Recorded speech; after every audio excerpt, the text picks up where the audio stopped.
నాకు గంగ మీదే అనుమానంగా ఉందమ్మా. ఆ గంగే నీ గురించి రాజశేఖర్తో చెప్పి నాగదేవత గుడికి పంపించింది. ఎప్పుడు గంగ నా గురించి చెప్పదు, ఎందుకంటే నా మీద తనకి భక్తి ఎక్కువ. ఆ భక్తి నాకు వ్యతిరేకంగా తన్నేం చేయనివ్వదు.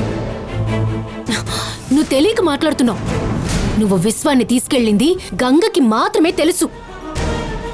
విశ్వాన్ని కాపాడడం కోసం గంగే ఈ విధంగా చేసుంటుంది నందిని. గంగకి త్యాగం చేయడం తెలుసు, కానీ ద్రోహం చేయడం తెలీదు.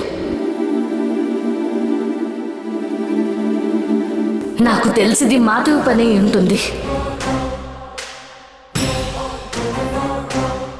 మాధవే విశ్వాన్ని కాపాడడానికి ప్రయత్నించింది.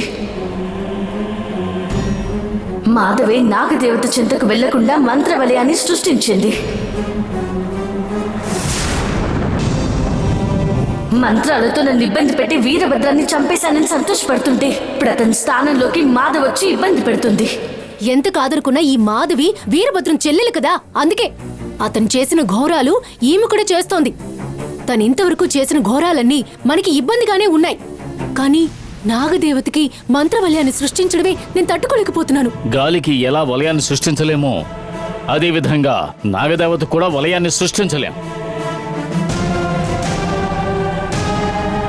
ఈ వలయాన్ని నందిని మిగతా కాలచక్రాల్ని అమ్మవారి చెంతకు చేర్చకూడదనే ఉద్దేశంతోనే మాధవి దీన్ని సృష్టించింది.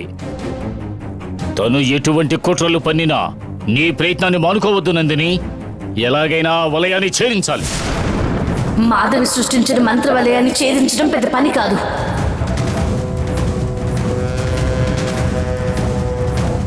ఏ కాలచక్రాన్ని అమ్మవారి చెంతకు చేర్చకూడదని ఇలాంటి పని చేసిందో అదే కాలచక్రంతో నేను వలయాన్ని ఛేదిస్తాను.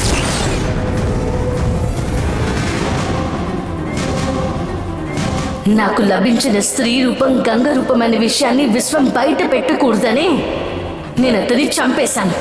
ఇందులో నాకు సంతోషం లేదు. నా లక్ష్యం ఏంటంటే ఆ మిగతా కాలచక్రాలను కూడా అమ్మవారి చెంతకు చేర్చడమే. మయూరంశ కాలచక్రం మన చేతికి చిక్కినా దాన్ని చేజార్చుకున్నావు. అదిప్పుడు అరుణ్ దగ్గరుంది. అతని దగ్గర నుంచి తీసుకోవడానికి నువ్వు ప్రయత్నిస్తున్నప్పుడే ఊహించిన విధంగా ఆ గంగ బంగ్లాకు వచ్చింది. గంగా బంగ్లాలో ఉండడం వల్లనే తన రూపంలో ఉన్న నువ్వు అక్కడ ఉండడానికి వీలు లేకుండా పోయింది. నేను మళ్ళీ బంగ్లాకి వచ్చి తీరాలి.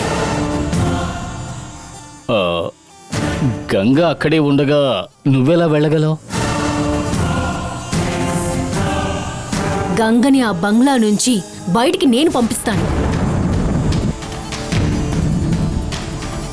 నందిని బంగ్లాలోకి రాకుండా అడ్డుగా ఉన్న గంగ సంగతి నేను చూసుకుంటాను. నేను బంగ్లాకి రావడానికి గంగ మాత్రమే అడ్డు కాదు, మాధవి గుమ్మడికాయలతో సృష్టించిన మంత్రవలయం కూడా అడ్డుగానే ఉంది. ముందు ఆ అడ్డును తొలగించాలి.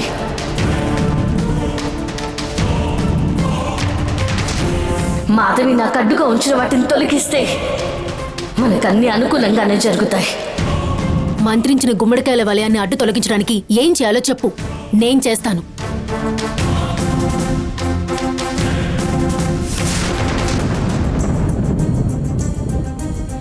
ఏంటి ఆలోచిస్తున్నావు? దాని అడ్డు తొలగించడం అంత కష్టమా ఏంటి? ఈ లోకంలో నేను ఛేదించని వలయం అంటూ ఏదీ లేదు. ఎందుకంటే ఇంతవరకు అలాంటి వలయాన్ని ఎవరు సృష్టించలేదు. గరుడి శక్తిని నా వైపు తిప్పినా మాధవి సృష్టించిన మంత్ర వలయాన్ని ఛేదించడానికి ఒక దారుంది. ఏం చేయాలో చెప్పు, నేను చేస్తాను.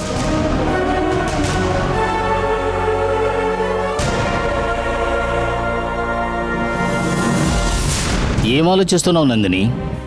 వద్దు, నా కోసం గాయత్రి పని చేయబోయి తనకేమైనా సమస్య వస్తుందని నేను ఆలోచిస్తున్నాను. నీ కోసం చేసే ప్రతి ప్రయత్నం గాయత్రికి సంతోషాన్ని కలిగిస్తుంది. నువ్వు సంకోచించకుండా చెప్పమ్మా. అవును నందిని, నువ్వేం చెప్పినా సరే అది చేయడానికి నేను సిద్ధమే. నువ్వేం ఆలోచించకుండా ప్లాన్ ఏంటో చెప్పు. అదెలాగో చెప్తాను.